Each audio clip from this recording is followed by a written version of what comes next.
वेद जो हमारा वेद है साम, उसका एक मंत्र है। सामवेद में जो है दो हिस्सों में बांटा गया है सामवेद को, पूर्वार्चिक और उत्तरार्चिक। तो प्रथम जो भाग है उसका पूर्वार्चिक कहलाता है और जो दूसरा भाग है वो उत्तरार्चिक। सामवेद में लगातार मंत्रों की संख्या है, तो इसमें जो 64वां मंत्र है उस मंत्र की आज हम व्याख्या करेंगे। उस पर हम ध्यान देंगे कि वो मंत्र हमसे क्या कहना चाहता है। मंत्र है इमं स्तोमम अर्हते जात वेद से रथम इव सम्महेमा मनीष्या। पहली जो पंक्ति है उसमें यह मंत्र उद्घाटित कर रहा है इमं स्तोमम, यह जो मेरी उपासना है, जो मेरे उपासना का शब्द समूह है, इमं स्तोमम अर्हते जात वेद से रथम इव, रथ की तरह, सम्महेमा मनीष्या। दूसरी पंक्ति में वेद का मंत्र कह रहा है भद्रा ही न प्रमति, भद्रा ही न प्रमति।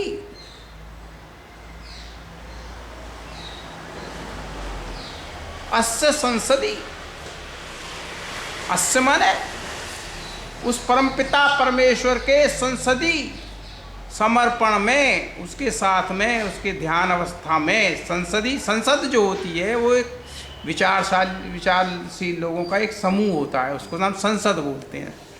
उस शब्द कहाँ से आया? अस्य संसदी अग्ने सख्ये ऋषामा माँ ऋषामा वयम तब। तो महर्षि दयानंद इसका अर्थ करते हुए आपके सामने रख रहे हैं। महर्षि दयानंद ने वैसे भाष्य नहीं किया इस मंत्र का, क्योंकि वो तो उन्होंने सप्तम मंडल, ऋग्वेद के सप्तम मंडल के यजुर्वेद का भाष्य कर दिया था और ऋग्वेद का भाष्य किया। तो ऋग्वेद का भाष्य भी महर्षि दयानंद पूरा नहीं कर सके और उनका निधन हो गया। तो भाष्यकार लिख रहा है जो साम है, ये साम क्या है? हम लोगों ने सोचा कि साम जो है गाने का वेद है, यही तो हम लोग कहते हैं। क्यों जी? प्राय लोगों की ये भाषा आपने सुनी होगी कि साम वेद जो है वो गाने का वेद है।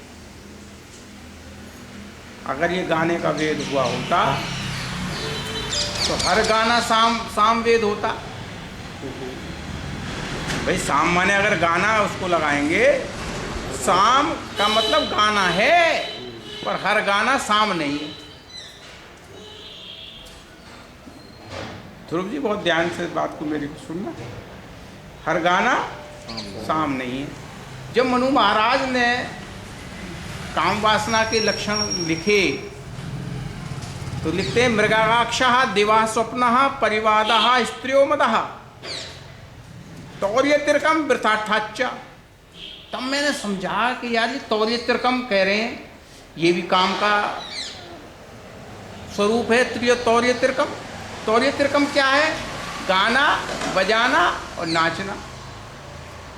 भैया गाना बजाना और नाचना, तो ये भी तौर्य तिरकम हो गया। इनके करने से भी काम वासना उत्पन्न होती है। ये तीन हो गए ना, तौर्य तिरकम में, तौर्य में तीन, तिरकम तीन, तौर्य में तीन कर्म। तो तौर्य तिरकम का गाना नाचना और बजाना। तब मेरी ये समझ में बात आई यार ऐसा तो नहीं हो सकता। जब हम साम का मतलब गाना समझते हैं और गाना एक वेद है, क्यों भैया? तो फिर यहाँ ये मनु महाराज ने तीनों को क्यों कह दिया कि ये जो नहीं गाना चाहिए इससे तो काम वासना उत्पन्न होती है? तो मैंने कहा ये तो वेद नहीं हो सकता। तब निरुक्त कहता है समम मैंने साम, क्या कहता है? समम मैंने साम। साम क्या है? साम वो है जो समान रूप से बन जाए, जहाँ समानता स्पष्ट स्थित हो जाए, उसका नाम साम है। तो फिर गाना तो नहीं हुआ, सब गाना तो साम नहीं हुआ, एक जैसा तो नहीं हो सकता। एक कैसा जब हो सकता है तब यह जीवात्मा कहे उठती है कि हे प्रभु, मैं तू हो जाऊं और तू मैं हो जा। ये है साम, इसका नाम सामवेद है। बात समझ में आई नहीं आई भाई? कहाँ कहता है तेजोसी तेजोमय देहि, वीर्यमसी वीर्यमय देहि, नहीं बलमसी बलमय देहि। हे प्रभु तू तेज है, मैं तेज हो जाऊं। क्यों भैया? इसका नाम साम है। जब समानता हो जाए, आत्मा और परमात्मा में समानता हो जाए, उसका नाम साम है। और इसीलिए उसका नाम वेद है। वेद माने ज्ञान। जहां जीवात्मा और परमात्मा की समानता इकट्ठी हो जाती है, उसका नाम साम है। हर गाना साम नहीं है। जैसे मैं कहता हूं भजन गाओ, हर गाना भजन नहीं है। मोटी बात समझा रहा हूं? क्यों जी? क्यों? तो उसमें भजन में क्या है? परमात्मा की स्तुति है। पर बात यह है कि ऋग्वेद संसन करता है। क्या करता है? संसन करता है। और यजुर्वेद यजन करता है, और सामवेद स्तवन करता है। भैया, ऋग्वेद संसन करता है, यजुर्वेद यजन करता है, और सामवेद स्तवन करता है। स्तवन करता है। स्तवन क्या है? जब जीवात्मा परमात्मा के निकट बैठती है, जब जीवात्मा निकट बैठ जाती है, इसी का नाम तो उपासना है। तो सामवेद क्या है? उपासना है। भैया, ऋग्वेद ज्ञान है, यजुर्वेद कर्म है, और सामवेद क्या है? उपासना है। जब जीवात्मा, अच्छा जिसके साथ जो बैठ जाएगी, अरे जिसकी संगतिकरण जिससे हो जाएगी, वो वैसा ही तो हो जाएगा यार। कहते नहीं गांव में मोटी भाषा में संग सोबत का असर आता है भाई। जल के पास बैठोगे तो शीतलता आ जाएगी, अग्नि के पास बैठोगे तो उष्णता आ जाएगी। जब गोला धधकती आग में के पास चला जाता है, तो वह आग कण कण में प्रदीप्त हो जाती है। हो जाती है नहीं हो जाती है? आप पूरे गोले को देखो, फिर अगर अग्नि में पड़े हुए गोले को दूर से आपको उस अग्नि अंदर प्रवेश कर गई उसके अंदर, और वह गोला अग्नि में, कोई कण ऐसा नहीं बचा जिसमें अग्नि प्रवेश करके अपनी स्थापित ना कर गई हो। तो वह अग्नि, वह परमपिता परमेश्वर अग्नि, जब उस किसी आत्मा उसके समीप आती है, तो फिर क्या हो जाती है? साम बन जाती। यही तो सामवेद है, यही तो उपासना है। इसलिए सामवेद में उपासना है। कर्मणो अंतः, कर्म का अंत हो रहा है। ज्ञान, कर्म, और अब कर्म का अंत हुआ, क्या हुआ कर्म का अंत? उपासना। भैया, जो कर्म का अंत हो रहा है, जहाँ कर्म का अंत हो रहा है, वो अंत कर्माणी, अंत कर्म को हो रहा है। तो उपासना जो सामवेद है, आज से ध्यान रखना, लोग इस बात को आपको भ्रमित कर देंगे कि सामवेद गाने का वेद है, संगीत का वेद है, संगीत का वेद है। तो सारे संगीत सामवेद हो रहे हैं क्या? इस संसार में जितना हानि संगीत ने की है, देखा नहीं आपने? और आजकल के जो धूर्त इकट्ठे होते हैं, वो तो जो भजन भी गाते हैं तो लोग औरतों से कहते हैं यूँ तो हाथ उठाओ ऊपर को, और उनके बाहर हाथ भी उठवा देते हैं महिलाओं पर, कहते हैं नाचो। वहाँ वासनाएं पैदा कर देते हैं पंडाल में, और उसका आनंद वो बैठा हुआ धूर्त व्यक्ति बहन बेटियों को नचाता है। तो ये सामवेद हो रहा है क्या? अगर गाने का ही नाम साम होता, गाने का नाम साम नहीं है। तब वो कह रहा है, तब मंत्र में कह रहा है इमम स्तोमम अर्हति जात वेद से। जात वेद कहते हैं विद्या प्रकाशक को। जात माने उत्पन्न होना और वेद माने ज्ञान। जो ज्ञान का प्रकाशक है वह हे प्रभु, हे पूजनीय प्रभु, हे ज्ञान के प्रकाशक प्रभु, जात वेद से अर्हति पूजने के योग्य है। अर्हणा माने योग्यता के हैं। इसकी अर्हता कितनी है आपने शब्द भी सुना होगा, संस्कृत का शब्द है ये। पूजने के योग्य कैसा? रथम एव, रथ की तरह। ये जो पूजा है, यह जो उपासना है, ये रथ की तरह है। रथम एव, क्यों? जैसे रथ अपने गंतव्य तक आपको ले जाता है। रथ कहाँ ले जाता है? रथ का उद्देश्य क्या है?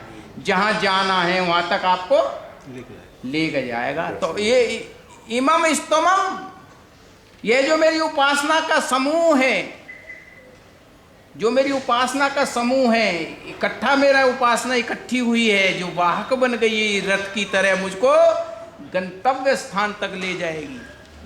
अर्थात उपासना ही परमपिता परमेश्वर के नजदीक ले जा करके आपको उसमें समर्पित कर देती है, गंतव्य तक पहुंचा देती है। तब कह रहा है इमम स्तोमम अर्हते जात वेद से रथम इव, रथ की तरह। जैसे रथ का साधन ले जाता है, तो मेरी ये उपासना जात वेद से जोड़ा। जात वेद परमेश्वर का संबोधक वाची शब्द है। जात वेद से अर्हति, जात वेद से अर्हते।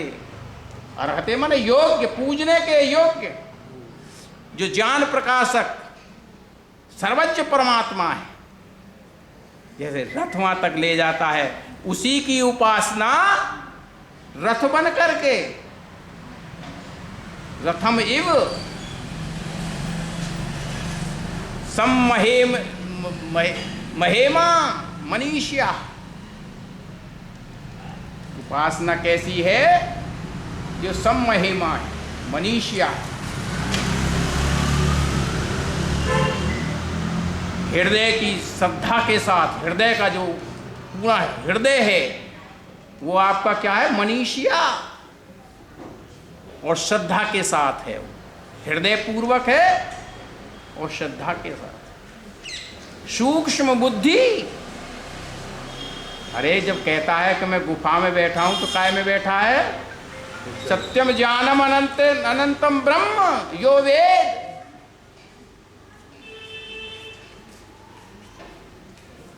नहीं पढ़ा आपने मंत्र उसका, क्या कहते हैं, उपनिषद का? सत्यम ज्ञानम अनंतम ब्रह्म यो वेद गुह्याम निहिताम परमे व्योमन। जो बुद्धि की गुफा में और सत्य आत्मा में स्थित रहता है, वह परमपिता परमेश्वर। कौन सी गुफा में? बुद्धि की गुफा में। सूक्ष्म बुद्धि की गुफा में जो बैठ जाता है, सूक्ष्म बुद्धि की गुफा में बैठ करके ही परमपिता परमेश्वर, जब नियत स्थिति हो जाती है बुद्धि में और आत्मा में परमपिता परमेश्वर की, तब परमेश्वर प्राप्त हो जाता है। तो यहाँ कहता मनीषियो। बात समझ में आ रही है राजीव जी? मनीषियो सम्महेमा मनीषियो, श्रद्धा पूर्वक हृदय के साथ साथ मेरी जो वो है श्रद्धा है आपके प्रति में, उससे बुद्धि क्या होती है?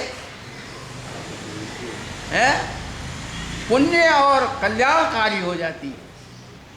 अंतःकरण, जब अंतःकरण कल्याणकारी और पुण्य हो जाता है, जब मानसिक स्थिति कल्याणकारी और पुण्य स्थिति में आ जाती है, अब तो स्कूल बैठा दोगे ना। भद्रम ही न प्रमति, भद्रम ही न प्रमति अस्य संसदि, जिसके इस संसद में, जिसकी ध्यान अवस्था में जाने के बाद बुद्धि प्रमति हो जाती है। भद्रम ही न प्रमति, हमारी बुद्धि कल्याणकारी और हृदयंगामी हो जाती है। कहता अग्ने सखे, हे अग्नि रूप परमात्मा तू मेरा सखा है। माँ दिशाम वयम, तब तेरे से हमें कोई दुख नहीं होना चाहिए। और दुख होगा कैसे? जो सुख का भंडार है, क्यों जलेबी बखर में चली गई, क्या कह रही है, अब मैं खट्टी ना हूंगी। खट्टी हो ही कैसे जाएगी जब चीनी के, खांड के, मिठास के मधुर मधुर भंडार में आकर के डूब गई है। क्यों भाई? तब कहता अग्ने सखे, तेरी मित्रता में, तेरी मित्रता में मैं कोई दुख प्राप्त ना करूं। अग्नि सखे माँ ऋषामा, ऋष कहते दुख को, वयम तब, माँ माने नहीं, कोई दुख मुझे रहने वाला ही नहीं, मैं दुखी नहीं होंगी। तो स्तुति, इसमें 3 बात सिद्ध हुई। स्तुति करने लोग योग, उपासना के योग्य कौन है? कौन है उपासना के योग्य? परमात्मा। और सांसारिक लोग क्या करते हैं? लोगों की चापलूसी करते रहते हैं। अरे मांगना है तो उसी से मांग, जिसके पास सबको जो देता है उसी से मांग, जो सबको आनंद देता है उसी के पास तो आनंद है। क्यों भैया? अब आज सांसारिक प्रभुओं को मनाते फिरते। तब लेखक लिखता है, कवि ने लिखा, नीतिकार ने लिखा, मकाम शुक्र है सूफी, खुदा के हाथ है रोजी। अगर ये हक भी इंसान को दिया होता तो जाने क्या होता। क्यों भाई? सूफी कहते हैं ब्रह्मज्ञानी को उर्दू में, मकामे शुक्र है सूफी, खुदा के हाथ है रोजी। तो आदमी किसकी चापलूसी करता फिरता? और सबसे ज्यादा चापलूसी कहाँ होती है? गुलामी, सरकारी नौकरी में। आप जाके देख लीजिए, जबकि वो सरकारी है, वो भी सरकारी है, जो मातहत है वो भी सरकारी है। क्यों भाई? तो सबसे ज़्यादा अगर गिरता है, परमात्मा को छोड़ करके अगर सबसे ज़्यादा गिरता है तो सरकारी नौकर जो होता है, या जो लालची व्यक्ति होते हैं संसार में, वो उसकी पूजा करते हैं। आपने देखा होगा, कल ही परसों मैंने टीवी पे देखा, एक नेता, एक पार्टी का नेता अपने पार्टी के मूर्ख नेता को कह रहा वो तो हमारा भगवान कह रहा था। सुना होगा? हाँ, मैं हिल गया यार उस। और मैं सबसे पहले तो उसको, जब दाढ़ी रख के आता है वो आदमी, पीछे को बाल रख रखे हैं, वो उसको लोग आचार्य कहते हैं। तो सबसे ज़्यादा अगर दुनिया में कोई पीड़ा इस धरती पर होती है तो मुझे होती है, ईमानदारी से कह रहा हूँ। मैं ज़्यादा इसके विषय में कुछ जानता नहीं हूँ। मैं अभी पूछता धूर्त से कि तू आचार्य कैसे है? क्या आचार्य की परिभाषा जानता है? क्या आचार्य के लक्षण जानता है? और जो तुझे आचार्य कह रहे हैं ये भी मूर्ख है, मूर्खाधीश कहना चाहिए तुम जैसे लोगों ने अपना नाम आचार्य रख रखा है। और घोर पौराणिक है, कल की अवतार का वो अपने को मठाधीश कहता है। तब कल की अवतार होगा तो इस संसार में लोग उस परमपिता परमेश्वर को छोड़ करके आदि इंसान की स्तुति करता है, इंसान की उपासना करता है, जिंदगी भर उसकी गुलामी करता रहता है। अरे अगर उपासना करनी है तो प्रभु की उपासना कर। तब लिखता है नीति का शात शीत वात ताप क्लेशान, शीत वात ताप क्लेशान सहनते यान पराशिता। जो दूसरों के आश्रित हो जाते हैं वो लोग इतना परेशान रहते हैं, धूप सहेंगे, जाड़ा सहेंगे, गर्मी सहेंगे, बारिश सहेंगे, पर कैसे भी उनको आदेश कर दो फिर उसके पीछे भगे भगे फिरेंगे। क्यों भाई? क्यों? राजकरण, हमने राजकरण ने तो भोगा है, हमसे ज़्यादा किसी ने नहीं देखा। आज आए नहीं ब्रह्म ऋषि जी, नहीं आज सारी कलई खोल देता। क्यों भाई? तब लिखता तद अंशेन अपि, उसके थोड़े से अंश में ही जो शीत ताप वात क्लेशान को सह रहा था, उस ताप शीत क्लेशान को तद अंशेन अपि मेधावी, बुद्धिमान लोग, जो बुद्धिमान लोग हैं उसके अंश ते भी तपह तपत्वा सुखम भवेत, उस परम पिता परमेश्वर की उपासना को प्राप्त करके उसके अंश भर तप से, थोड़े से तप से ही उस परम पिता परमेश्वर की उपासना से ही सारे जीवन भर सुखी रहते हैं। नहीं, पैसे के लिए ना दांत निकालता फिरता है, और जो वो आदेश कर रहा हाँ कर रहा है, चरित्र का हनन कर दिया। जितना चरित्र का हनन मैंने अपने जीवन में 35 साल की नौकरी में देखा, आप उसको कांप जाएंगे अगर मैं उसको वर्णन करने बैठूँ। उसका मुझे यहाँ कुछ कहना नहीं है, क्योंकि मैं परमपिता परमेश्वर की उपासना का मंत्र आपके बीच में रख रहा हूँ। तब लिखता है नीतिकार, अबुधहि अर्थ लाभाया, वह मूर्ख लोग, अबुधहि अर्थ लाभाया पन्य स्त्री भी इव स्वयं, थोड़े से लालच के लिए, थोड़े से पैसे के लोभ के लालच के अर्थ अपने को वैश्या बना करके दूसरे के सामने समर्पित कर देते हैं। वकील साहब देखा है कभी आपके आंखों से? इस संसार में लोग अपने को वैश्या बना करके, वैश्या वो स्त्री होती है सर, उसका ना धर्म होता है ना कर्म होता है, सामने वाला पैसा दे दो, कोई भी आदमी है, नहाया है, धोया है, मूछ है, नहीं है, शराब पी रखी है, मांस खा रखा, उसे इस बात से कोई मतलब नहीं, दुराचारी है, गंदा है, उसे तो क्या चाहिए? ऐसा है। पन्य स्त्री भी इव स्वयं, अपने को वेश्या बना करके उसके सामने परोस देते हैं। अरे वह परमपिता परमेश्वर जिसके आनंद में सब आनंद भरा हुआ, जिसकी उपासना में सारे गुण स्थिमान रहते हैं, तू प्राप्त कर तो उससे कर। क्यों भाई?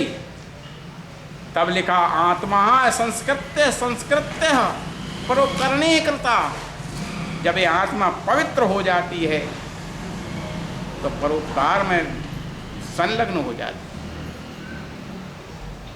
एक बार जब अकबर बादशाह भारत में था, उस समय गोस्वामी तुलसीदास रामचरितमानस की रचना कर रहे थे।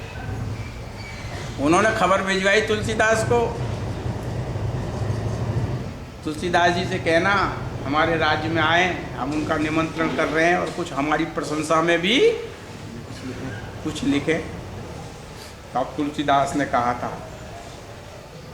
तुलसीदास जिसकी वाणी मर्यादा पुरुषोत्तम के चरित्र से चरित्र वर्णन करते करते से ये पवित्र हो गई है, अब ये पवित्र जिह्वा अब और किसी के वर्णन का योग्य नहीं रहे।